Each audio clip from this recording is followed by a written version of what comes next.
શ્રી વલ્લભાધીશ કી, गिरिराज धरण के, श्याम सुंदर श्यामने महाराणी की जय।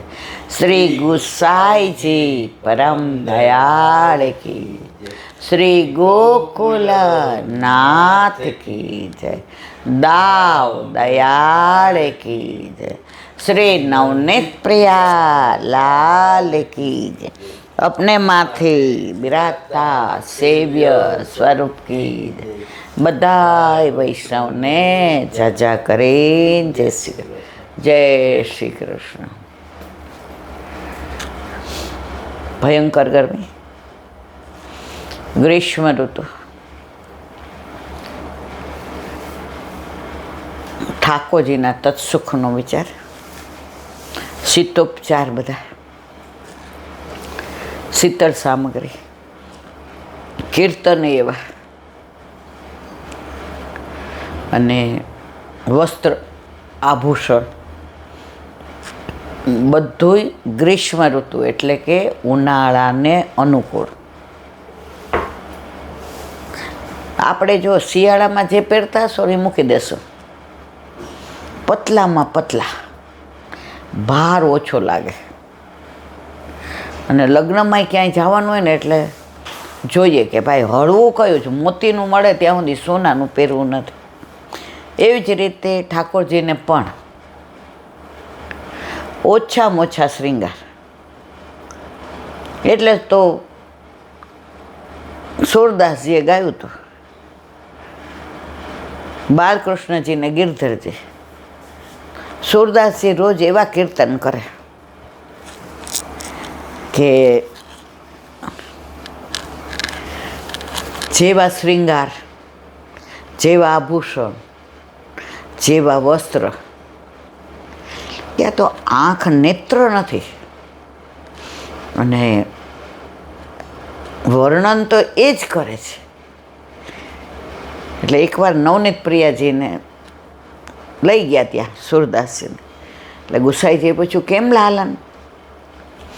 એ કે અમારે સુરદાસજીને જોવું છે કે ખરેખર એ ભક્તો की परीक्षा नहीं करते,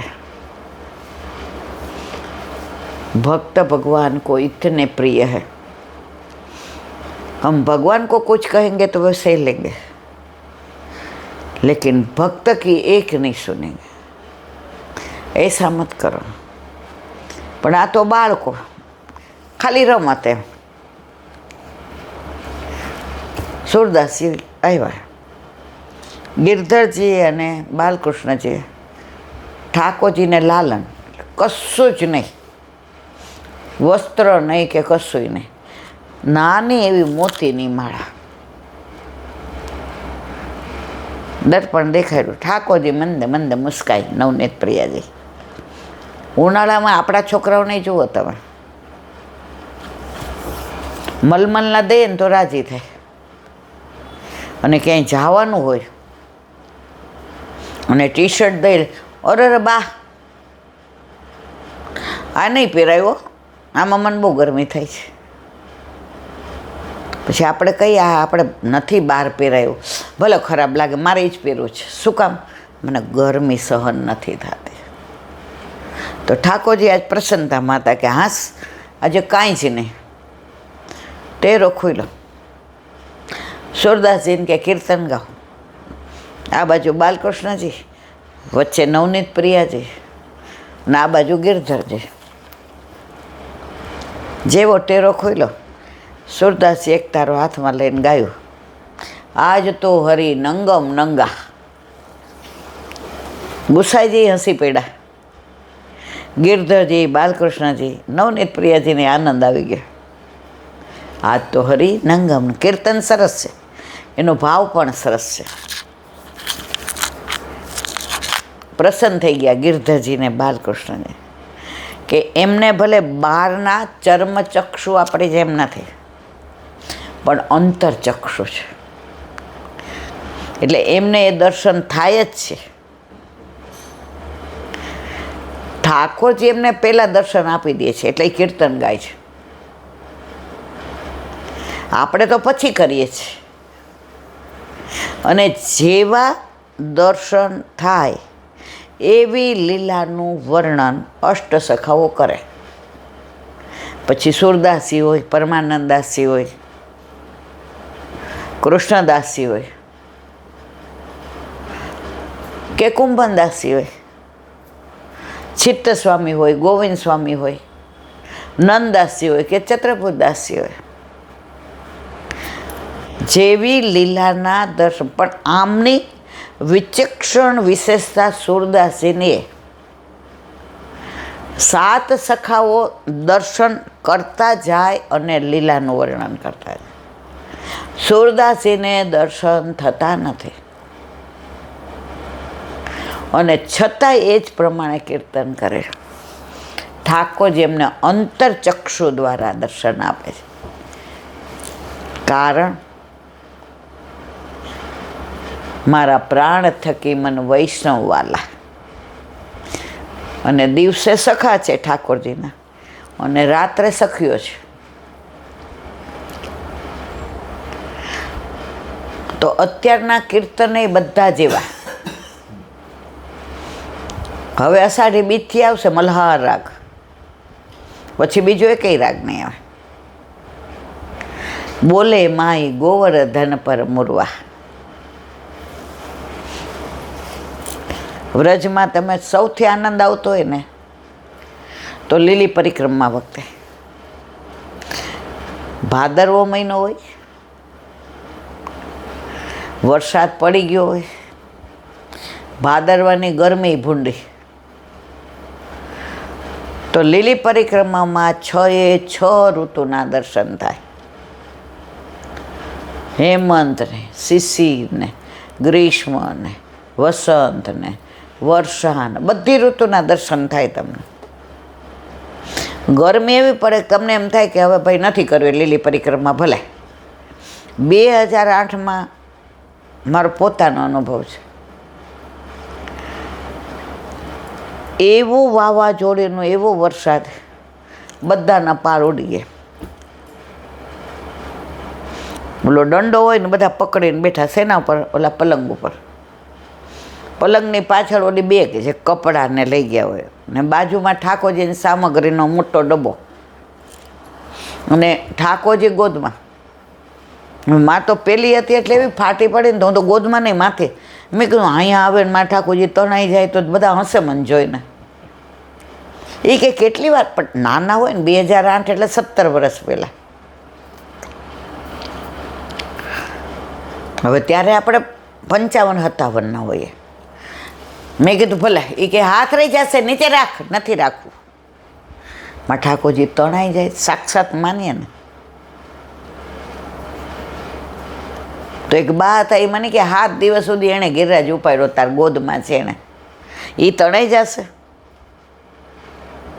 મેં માર ન સાંભળવો. પછી મારા ઠાકોરજી તણાઈ જાય તો હાલમાંય મને કોઈ એમ કે ને, ઓલો એટેન્ડન્ટ હતો, એ કે બધાય હું અહીંયા પધરાવીને જાય છે. મેં ના, મારે નથી પધરાવા. તારું ધ્યાન ન હોય, કૂતરું બૂતરું આવી જાય. એ ક્યાંય ઓલો આમ લગાવીને રાખું છું, ન જાય અંદર કાંઈ. મેં ના. તો બધા હશે. એ કે એ નહીં કોઈનું માને. નાના હોય ને એટલે જેમ પહેલી વાર મા બન્યા હોય ને એટલે આપણું છોકરું કોઈને પાસે મૂકવું ન ગમે. પિન્ટુ આવ્યો હતો ને શોલે પિક્ચર આવ્યું. શોલે તમને યાદ છે? હવે બધા કે બહુ સરસ છે, જોઈ આવો આમ તેમ. મેં તમને કહ્યું તમારે જાવ હોય જાઓ, હું નહીં આવું. પિન્ટુ 4 કલાક, એ મોટું પિક્ચર હતું. મેં 4 કલાક થિયેટરમાં ન રહીએ અને અંધારામાં ક્યાંક બી જાય તો તમે કીધું આટલો નાનો છે, હું બીવાની ખબર પડે. અને એવું હશે તો હું બહાર ઊભો રહીશ. ના, મારે તમારા ઉપર વિશ્વાસ નહીં, મારે નથી આવું. હવે તોય તમે પરાણે લઈ ગયા. કલાક પછી મને રડવું જ આવે કે ના, મારા વિના નહીં રહેતો હોય, રોતો હશે, એ દૂધ નહીં પીએ, ઘોડિયામાંથી પડી જશે. તો 1 વાગે, અરે 1 કલાક પછી નીકળી ગયા હતા ને. કેટલી મને તમે ખખડાવી. તું નવી મા બની છો, પણ એ જે પહેલી વાર મા બનવાનો અનુભવ છે ને એ માં જ જાણે. એમ ઠાકોરજી ઘરમાં પધારે ને પછી એ સાક્ષાત છે ને એની પ્રતીતિ એની માને જ થાય. બીજા બધા ટેલ કરતા હોય, બીજા બધા આનંદથી ને ઠાકોરજીને લાડ જ લાડ. આપણે કંઈ આ કરવું તો બધા કરે, આપણે કહીએ આ બુહારી મેં કરી, મંદિર વસ્તુ તું કર, મારા હાથ હાવ નકામો જ નથી, નીચું હા કરે. પણ મારા ઠાકોરજીને જગાવવાનું તો મારા ઠાકોરજી મન ન જુએ ને તેને મજા ન આવે, અને પોઢે ત્યારે માં જોઈએ. તો ઘરમાં પ્રભુ હોય તો આ બધી અનુભૂતિ થાય.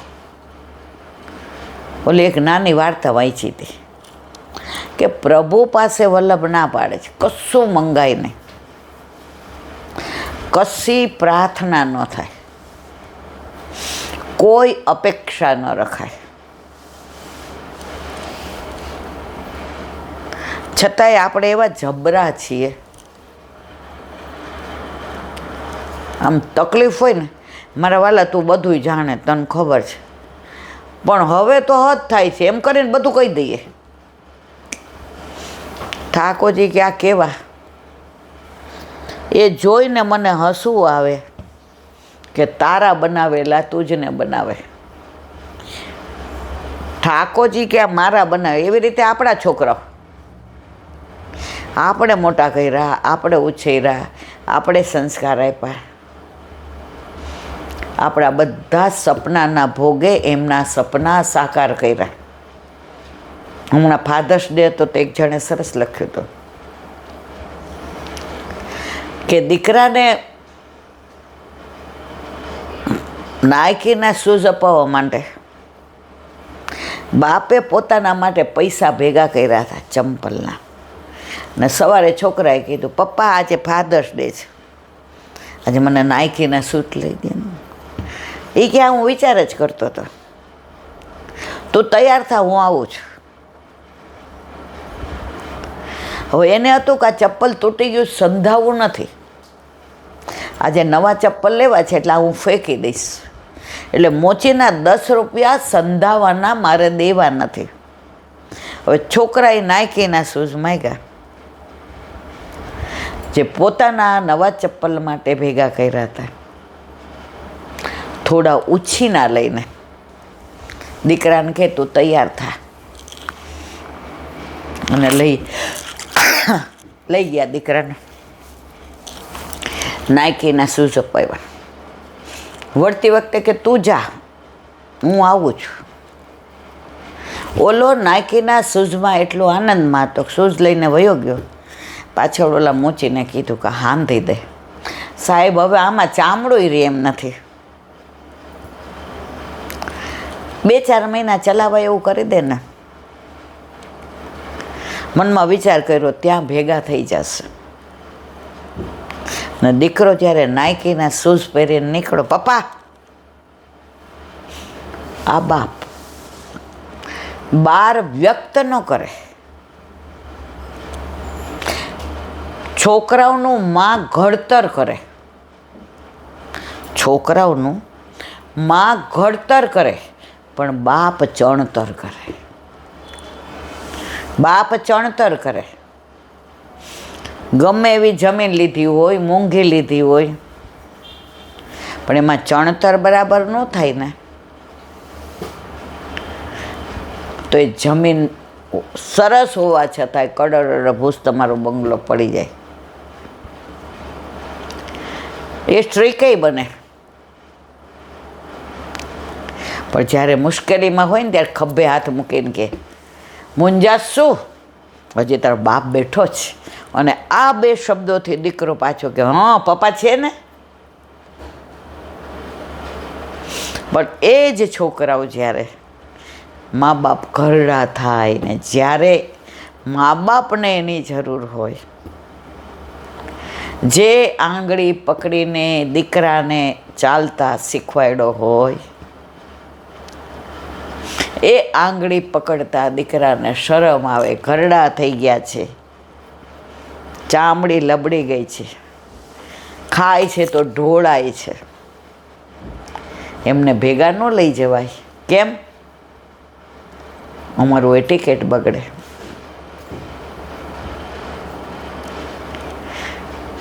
હા, તો વાત ઊંધે રવાડે ચડી ગઈ. પણ અત્યારે જે પરિસ્થિતિ, જ્યાં હોય ત્યાં વૃદ્ધાશ્રમ ખુલે અને ઓપનિંગ કરવાવાળા મિનિસ્ટરો ને મોટા મોટા, કેટલી સરસ વ્યવસ્થા. હવે તો તમને ઘરે, અરે ઘર યાદ આવે જ. એ ઘરમાં છોકરાઓનો કલવલાટ હોય, એ ઘરમાં વહુની બંગડીનો રણકાર હોય, એ ઘરમાં દીકરો આવે એટલે ગાડીના હોર્નનો અવાજ હોય. એ બધું શું મિસ કરીએ છીએ. એ ઓલા ઓપનિંગ કરવાવાળા આવ્યા હોય ને, એ યુવાનને ના ખબર હોય.